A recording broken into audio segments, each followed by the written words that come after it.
The big debt ceiling crisis came to a shitty end last night, didn't it?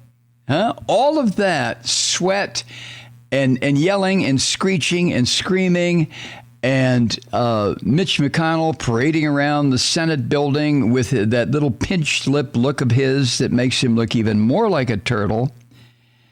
And the fact that the U.S. was going to go into default and a recession would come and people on Social Security wouldn't get their checks and the military wouldn't get their checks and nobody, on and on and on.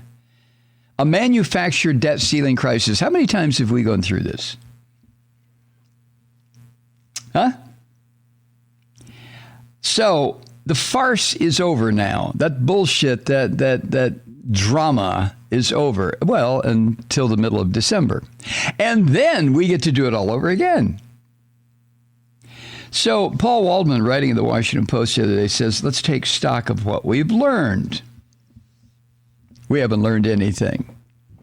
I mean, you and I have absolutely no control over any of this, do we? This is some little crappy ass game that the Christian fascists play. Now, when they were in control and they wanted to extend the debt ceiling under the reign of the orange vomit, the Democrats went along, four times? Four times the debt ceiling was lifted so that Trump's filthy economic policies could put the country another $20 trillion in debt. On and on and on. When are the Democrats going to learn? When are the Democrats going to learn that they are the only political party and they better learn to goddamn govern and they better stop catering to the slime? Get rid of the filibuster rule. Get rid of everything that stands in the way of one party rule, because the Christian filth, the Christian fascists have decided to not govern. They want to control, but they don't want to govern. So I just wonder when the Democratic Party is going to realize that they're fighting a no-win game. Well, maybe never. Anyway, Paul Waldman calls it a hostage crisis. Yeah, well, I certainly agree. But it began when Chuck Schumer, Senate Majority Leader, and the turtle, this ugly bastard Mitch McConnell, the Senate Minority Leader, this is when it ended. When those two agreed to a deal that would raise the ceiling enough for the government to pay its bills for 2 months. Woo! And even at that, only 11 Republicans joined with all the Democrats to end the Christian fascist filibuster, though they voted only to allow a vote. And on the actual debt ceiling increase, every Christian fascist voted no. So what happened last night was 11 Christian fascists decided to allow a vote, which would end the filibuster. The vote was taken. The filibuster ended. And then automatically, with the Democrats holding a one-seat majority, if you count the vice president, then it was over. I mean, if you want to go through the formality of a roll call vote, okay, but it was over then, huh? And that brings us to the first lesson. The first lesson of dealing with the Christian fascists, which is Democrats should always assume Republican bad faith and act accordingly. Now, that's how Paul Waldman puts it at the Washington Post. I would go much further than that. I wouldn't call it bad faith. I would call it criminal incompetence. Christian fascists, so-called Republicans, are not there to govern. They're not. They're there to consolidate power, demolish this democratic republic, replace it with Christian fascism, and then step back and, I guess, say mission accomplished. Now, after that vote ended, Chuck Schumer ripped the Republicans for what he called their dangerous and risky partisan game, end quote. And apparently that left the Republicans with hurt feelings. Oh, how could you say that about us? So Senator John Thune, This Christian fascist from South Dakota tried to pretend he was all outraged by saying Chuck Schumer had been, quote, incredibly partisan after Republicans, quote, just helped them solve a problem, end quote. Oh, my fucking word. Yeah. Now, Waldman puts it this way. Let me quote him. The bad faith from even supposedly reasonable Republicans is stunning. They treated their decision to conclude the crisis they created, thus refraining from destroying the American economy, like a generous personal favor to Schumer for which they deserved his obsequious thanks. And there is absolutely no reason to think that they won't take the economy hostage again if they see advantage. And that applies to every single Republican in the Senate. Well put, Paul Waldman, because it is absolute truth. Of course it is. It is absolute truth. Even the little handful of sainted Republicans that the Democrats and media always label as moderates or not willing to go along with the craziness in the Republican Party, the Christian Fascist Party, even they are worthless, useless. You know who they are. The second lesson that we could all learn from this little farce is that we voters don't care about this. We just don't give a shit. We don't. Yes, if the government went belly up, but it never will. In the first place, it's almost impossible for that to happen, even with the Christian fascists, because the Christian fascists are owned outright by predatory capitalists, and the predatory capitalists who have no discomfort in working with fascists, especially Christian fascists, because most of the predatory capitalists are Christian fascists also. So the Christian fascists in the House and the Senate understand full well that if they ever did let the economy tank, if they ever did default on the debts that we owe, why, the capitalists would beat the shit out of them and replace them with other, more manageable representatives and senators. So it's a game. And I think on some subliminal level, perhaps we taxpayers who provide the money for all this, who provide the credit with our goods and services and good faith, yada, yada, yada,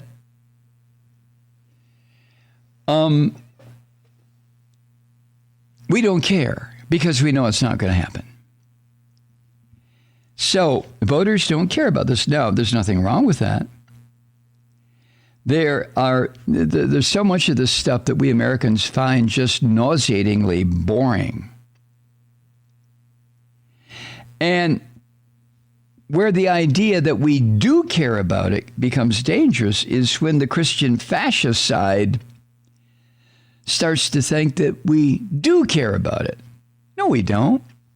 We really don't give a shit. Do you? I mean, it may have crossed your mind if you're over a certain age and you're getting a Social Security check. It may have crossed your mind, oh, these fuckers wouldn't do this. They wouldn't take away my X amount of dollars that comes to Social Security. That's my money. They're not going to steal my money, are they? Are they? So on that level, yeah, the thought will cross one's mind.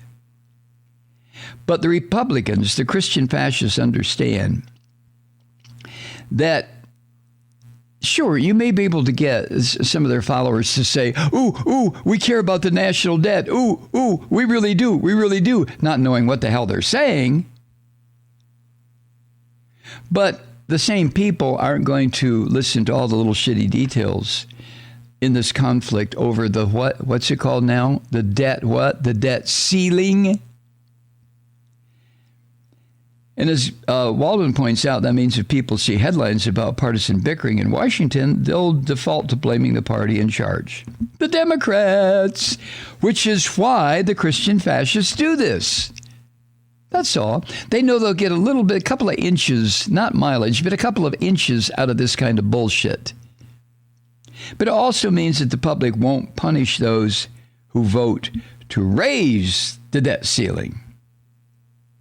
Why would we punish the people who would go through the charade of pretending like all of this is sensible and logical, and then they vote to raise the debt ceiling, and everybody, at the last minute, Snidely Whiplash is shot by the hero, and little Nell is freed from being tied to the railroad tracks just in time as the freight train comes rolling by.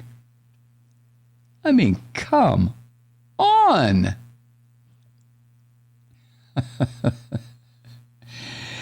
The third lesson. Though Republicans might want to create a temporary crisis, there's only so far they'll go. And that reflects back to what I just said. The Christian fascists are not going to allow default because their handlers, their owners, the people who provide them with money to continue this bullshit to keep predatory capitalists going, wouldn't like that. Matter of fact, they wouldn't tolerate it. The capitalists are going to let these little pricks run wild in the House and the Senate, only up to a point. They allow them to scream that Barack Obama wasn't a American citizen. They'll allow them to raise this kind of sand and that kind of hell and this kind of bullshit. But don't fuck with the economy. No, don't fuck with the dollars. No. Don't stand in the way of our predations all around the planet, the capitalists will say, and have said, and continue to say. And the good little Christian fascists know when the leash is being tightened. And that's when they say, 11 of them anyway, okay, we'll vote to let another vote occur, and the game is over for 2 months. Yee-hee. So, there's only so far that these Christian fascists will go. That's the third lesson. So why did McConnell give in? We already know, don't you? But Waldman puts it this way, because he knew that while the public might not be concerned with an argument over the debt ceiling, an actual default would have been a catastrophe. And there's a good chance that he and his party would be blamed. Well, I would disagree with Paul Waldman on this. Not a good chance. The predatory capitalists would abso-goddamn-lutely lay the blame on the Christian fascists. And McConnell knew this. McConnell also knew that if you let it go too long, Democrats, the Democrats might find their spines and decide to create a filibuster carve-out, at least for the debt ceiling, when this filibuster bullshit should have been kicked to the curb a long time ago. And McConnell, this turtle-looking asshole, just didn't want to risk setting a precedent like that could weaken his main tool of obstruction. All they have to, I'm old enough to remember when a filibuster was an actual filibuster. Somebody would stand in the well of the Senate and start talking. They couldn't go to the bathroom. They couldn't have anything to eat. I remember when Strom Thurmond did it. Yeah, I do. I'm that old. Now, was I paying attention? No, of course not. I was a kid. But I remember my parents talking about it.